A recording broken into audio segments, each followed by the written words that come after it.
Hi,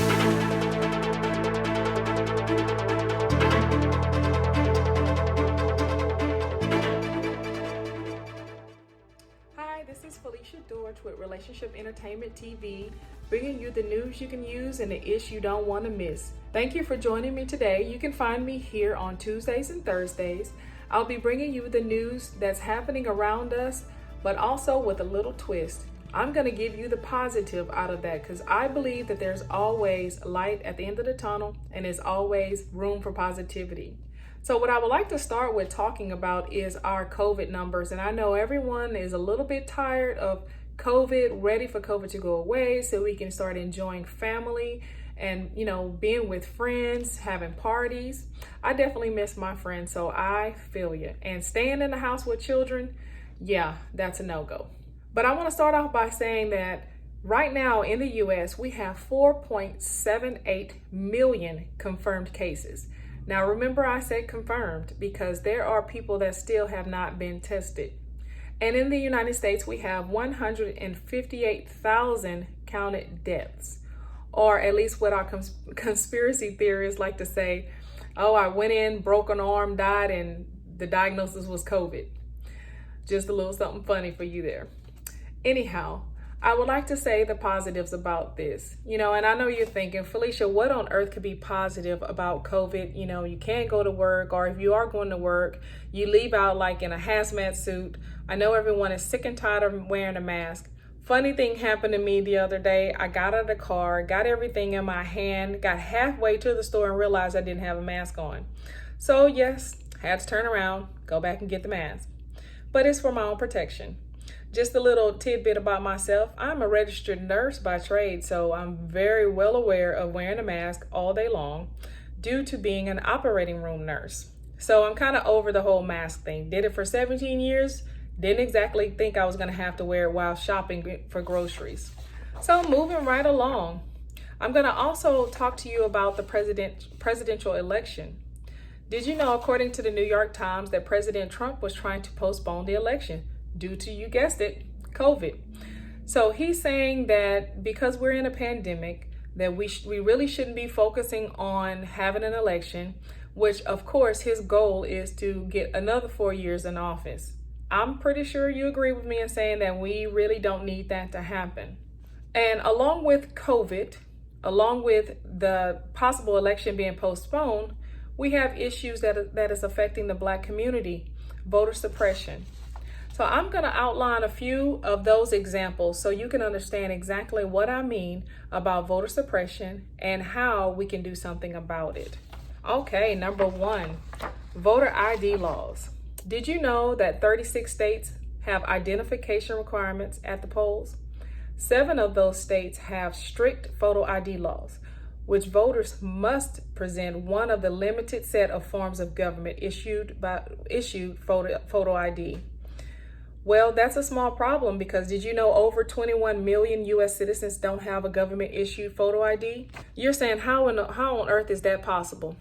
Well, it's possible because you have situations where they may live in a rural area and can't get to the place to get identification, or they get there and may not have the numerous amounts of requirements that's needed to get an ID.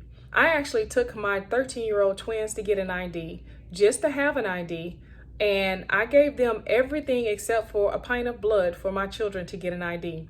I sent in bills, I took the lease showing that I lived there, my driver's license. Well, the address on my driver's license didn't match the lease, so they made me go back and get a statement notarized, saying that I actually lived on the property. That's just doing too much for an identification for a 13-year-old. So mind you, I did go back, get the required documents and took them back, got the ID. But let's talk about someone that may not want to do all those things. What if they finally got a ride there, thought they had the documents, and then being turned away by something simple as an address being different on an ID, a birth certificate, or different on a bill, or not matching the lease of the home that they're living in. So these are little tricks that'll get a person to turn away and walk away and not even try it. Because I nearly did it, but my kids wanted an ID, so we went back. The second one is voter registration restrictions, such as requiring documents to prove citizenship. So then you have all these documents and you take them in, and then they tell you that that's not acceptable.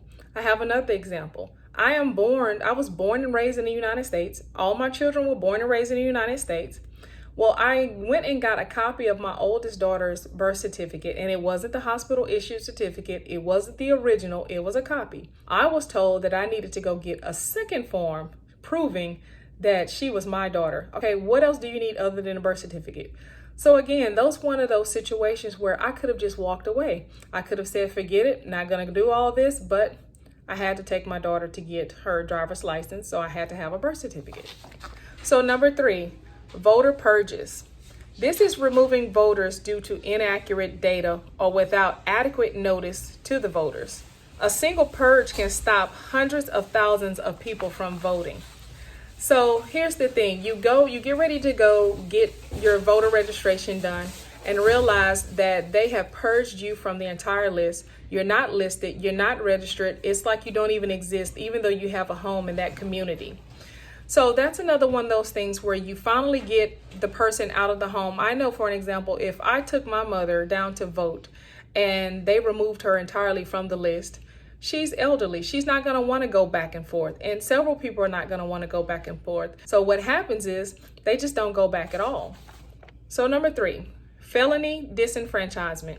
So different states have different laws. Some ban only during incarceration. Some of them ban you during probation or parole. Then you have the felonies. Once you have a felony record, you can't vote at all. So that takes a huge population out of the opportunity to be able to vote. So that we definitely have to do something about that. So the last one, gerrymandering. Every 10 years, states redraw district lines based on population data gathered in the census. So often states use redistricting as a political tool to manipulate the outcome of the election. So usually you're in one district, okay? For the last 4 years, you've been in the same district. You get ready to go vote again and find out that they have cut your entire street out of that district by rezoning the area. And of course, no one notified you. Or the greatest thing I've ever heard was, it was in the mail, you were notified, you should have known. So those are several ways that voters can be suppressed and not given the right to vote. But like I promised you, I would give you a positive to this negative. One great thing that I read was about Michael Jordan and the Jordan brand are donating $2.5 million towards fighting Black voter suppression as a part of a 10-year, $100 million effort that Jordan and Jordan brand announced on June 5th. This is to impact the fight against systemic racism. The donations are going to go to the NAACP, Legal Defense, and the Educational Fund, and the formerly incarcerated Convicted People and Families Movement. 500,000 of that will go to Black Voters Matter. This is to support and to reform the practices that have denied us thus far. And this will cause a real change in the Black community. So you see, with this story, we do have a lot that's going on. You know, we're faced with COVID. We're faced with not being able to be around everyone. We're faced with not being able to go and vote the way we need to vote. And now we have a president that's trying to stop us from having the voting process altogether, which will definitely ensure him another 4 years in office. So you have to be able to look at this with a different light. You have to look at the fact that with COVID, we are now able to spend more time with family. A lot of us are learning new things. We're starting businesses. We're learning hobbies or getting new hobbies, learning new trades. And also with the election, we have several people that this will be their first time even being able to vote. So the last thing we need is for them to not be able to get there, or to get there and find out that they have been rezoned, or the polling places have been moved, or they don't have the correct ID. With this time that we have, we can definitely be prepared.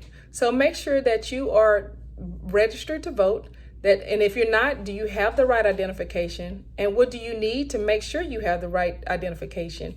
And then also, although we can't really group together, we can do small groups and start helping people get registered, helping make sure that people are registered to vote or have the right identification that they need. Identify for those elderly people. Let them know exactly where to go vote. Try to find out as early as you can if anything has changed since the last time they voted. Check to make sure that they're even on the list to be able to vote. Stand with us as we drive home and try to get this to happen for us in our Black community. We have to band together. We can do our part. You don't have to be a millionaire to be able to do your part with the voting process. You don't have to be a millionaire to ensure that people around you are wearing masks so we can try to flatten the curve. These are all things that if we just change our emotional aspect of what's going on, we can actually help each other. We can actually make it through this time that we're having right now in our lives. We have to make sure that we call and reach out to people that maybe they're telling you, oh, my vote doesn't matter. Take the time to educate them. Take the time to help them understand how important it means for them to vote. And as well as with COVID. Make sure you talk about it. Talk about the symptoms. Talk about what's happening to other people. If you have to show them statistics, show them statistics. But encourage them when they call you and want you to go out for the party, don't go to the party. Don't go to the barbecue. Wear your mask when you're out in public. Washing your hands. Make sure you're staying safe. So it's easy to turn all this negative, to look at it negative and say, well, I'm sick of wearing a mask. I can't go anywhere. I can't go to work, or my income is failing. This is an opportunity. This is where millionaires are born. You're sitting there and you think about that idea that you had last year, that if you just had enough time to write it out and be able to make it that dream a reality. Well, now is your time. This is the best time that we have. We will never get this opportunity again. This is the opportunity to build that invention, to write out that business plan. And if you're not sure how to write it out, learn to write it out. Take this time wisely. Don't mope and groan about it. Try to figure out a way that you can use it to the best of your advantage. So I'm just going to leave you with a few things that you're going to have to do. Stay masked up for safety. Stay quarantined. Stay safe. When it's time to vote, because I am sure we're going to get that opportunity, make sure that you are registered to vote. Make sure you get out and vote. And if you know there are some people that don't have transportation, can you just make sure you get out and take them? Be that person to say, hey, I can't have a group of people in my car, but I can pick up a few of you at a time. Get them to that polling place. Make sure that they're able to vote, because your vote matters. These are the things that we need to do to make it through. Again, this is Felicia Dortch with Relationship Entertainment TV, bringing you the news you can use and the ish you don't want to miss. See you Thursday.